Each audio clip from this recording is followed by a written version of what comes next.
not kill Shishupala at that time. But a little bit later, after Yudhishthira was coronated as the emperor, then Shishupala insulted Krishna one more time. And Krishna took the Sudarshan chakra and just cut off his head. He didn't want anybody else to kill Shishupala on his behalf. He wanted to kill Shishupala himself and take the reaction. Sri Jamunacharya praises Krishna's power of forgiveness with the following statement. My dear Lord Ramachandra, you are so merciful to have excused the crows clawing on the nipples of Janaki simply because of his bowing down before you.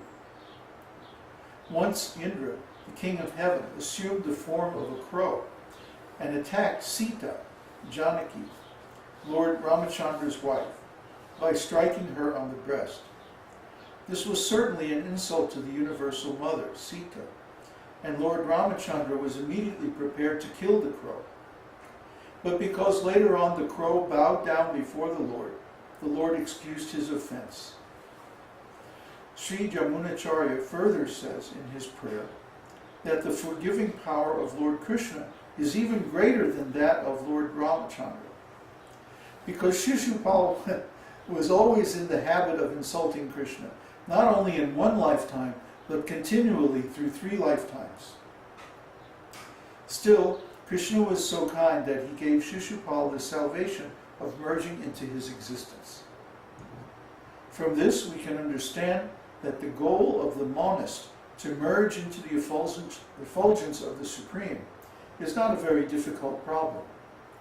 Persons like Shishupala, who are consistently inimical to Krishna, can also get this liberation.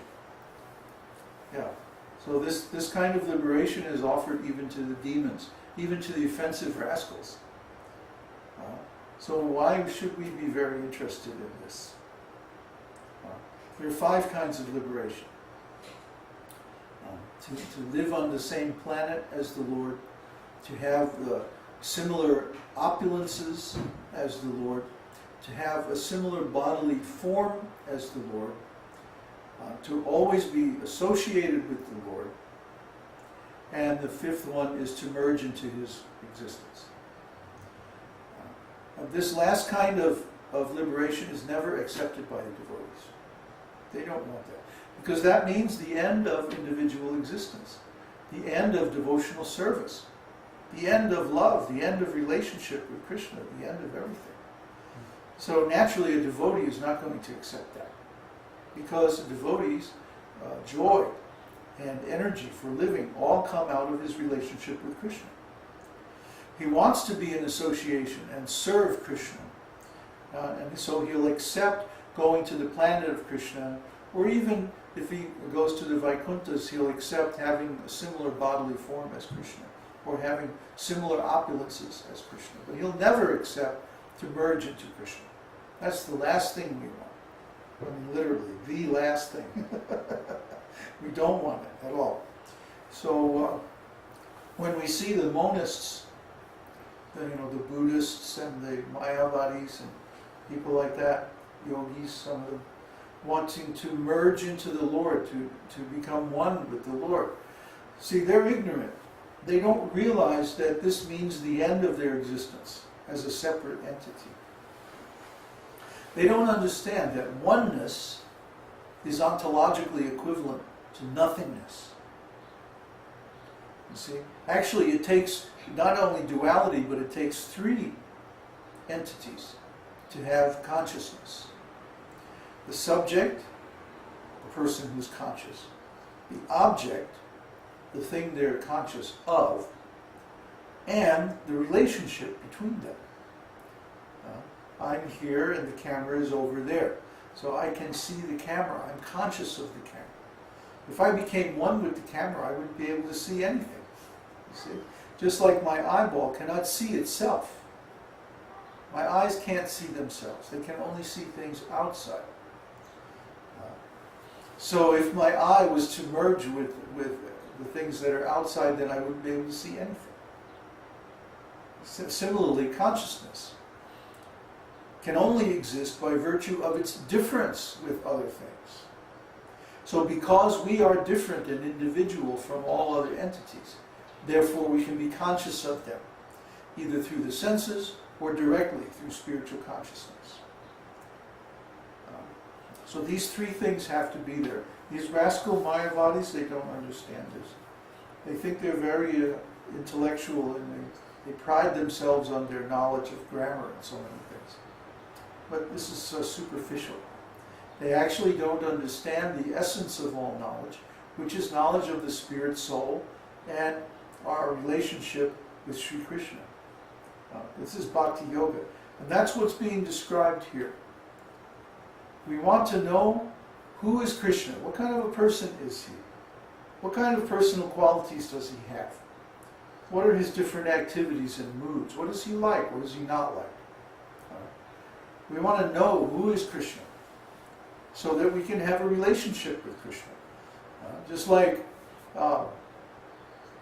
if we want to join, let's say, a school, a university, we'll look through the catalog and we'll say, well, who is on the faculty? And what kind of background do they have? What kind of research have they done? What is their specialty? What is their interest? Is it compatible with our interests? You know, we'll evaluate everything and we'll try to determine which college do I want to go to, and like that. So when we want to go to the spiritual world, we also want to know about the different personalities of Godhead, the different expansions of Krishna. What are their qualities? What are their moods? What kind of a relationship can we have with them? What kind of service can we do for them? And this is all given here in Nectar of Devotion. So first we're understanding the qualities of Śrī Kṛṣṇa. And then we'll begin to talk about the different types of relationship that we can have with him. So this is all very systematic. And we're going step by step towards understanding the complete science of devotional service. Well, the next one is number 26, grave. A person who does not express his mind to everyone, or whose mental activity and plan of action are very difficult to understand, is called grave. After Lord Śrī Kṛṣṇa had been offended by Brahma, Brahma prayed to him to be excused. But in spite of his offering nice prayers to Krishna, Brahma could not understand whether Krishna was satisfied or still dissatisfied. In other words, Krishna was so grave that he did not take the prayers of Brahma very seriously. Another instance of Krishna's gravity is found in connection with his love affair with Radharani. Krishna was always very silent about his love affairs with Radharani, so much so that Baladev, Krishna's elder brother and constant companion, could not understand the transformations of Krishna on account of his gravity. So you see, Krishna, well, we already know, Krishna is very grave. He doesn't always speak. When he does speak, he speaks very beautifully. But most of the time, Krishna doesn't speak. He remains silent. He wants to see, how are we going to approach him? So he gives us an enormous scope. Let's see, what are you going to do? And then he just falls silent, and he waits for us to take the initiative. He waits for us to make the first move. And then based on that, he'll respond. And so on. So it's very interesting how Krishna's character is like this. He prefers to remain almost passive. That he waits to see how we are going to treat him, or how we are going to approach him. And then he responds. This is called gravity. Gravity means that his plan or his intention remains secret, confidential. Krishna's plan is not known, or his mood sometimes is not known even by Balaram. Balaram is his first expansion. So if Balaram doesn't know, then who's going to know? So if Krishna seems mysterious. That's all right. It's his right to be mysterious. I mean, after all, who can understand Krishna?